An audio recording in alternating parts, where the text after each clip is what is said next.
घुटने टेकेगा। हाजी सालीन कुरेशींवर चाकू हल्ला, वांद्रे येथील ज्ञानेश्वरनगर येथील घटना, प्रचारात अज्ञात व्यक्तींनी केला हल्ला। इम्तियाज जलील यांच्या गाडीवर हल्ल्याचा प्रयत्न, छत्रपती संभाजीनगरमध्ये एमआयएम कार्यकर्ते आक्रमक, नाराज कार्यकर्त्यांकडून हल्ल्याचा प्रयत्न। जलील यांनी आत्मपरीक्षण करावं, अतुल सावेंनी आरोप फेटाळले, जलील यांच्या डोक्यावर परिणाम झालाय, संजय शिरसाटांचा घणाघात। अकोट अंबरनाथमध्ये युतीमुळे स्थानिक नेत्यांवर मुख्यमंत्र्यांची नाराजी, जय महाराष्ट्राला सूत्रांची माहिती। महाराष्ट्रात भाजपासोबत सत्तेत कुठेही बसणार नाही, आमची विचारधारा भाजपा विरोधातील, इम्तियाज जलील यांनी केलं स्पष्ट।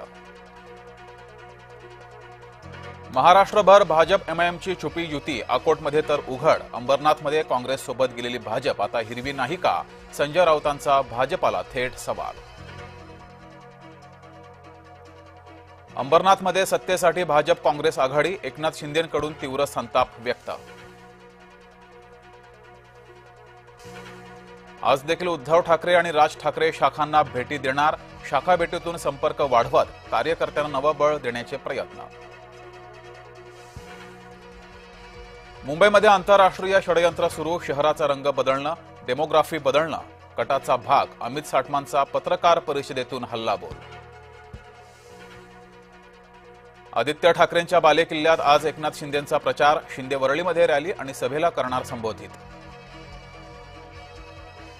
संभाजीनगरामध्ये इम्तियाज जलीलांना त्यांच्याच समर्थकांनी दाखवले काळे झेंडे, तिकीट न मिळालेल्या नाराजांचं कृत्य, शेवटी जलील यांना बदलावा लागला रॅलीचा मार्ग।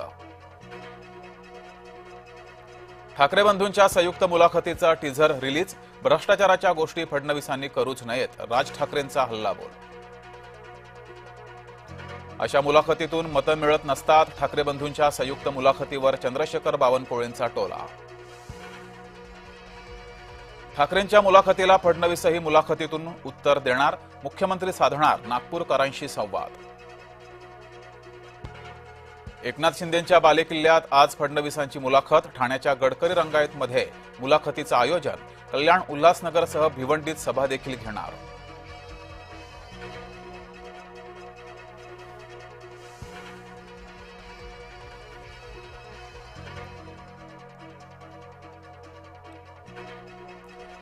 नमस्कार, मी जगदीश देशमुख, जय महाराष्ट्र।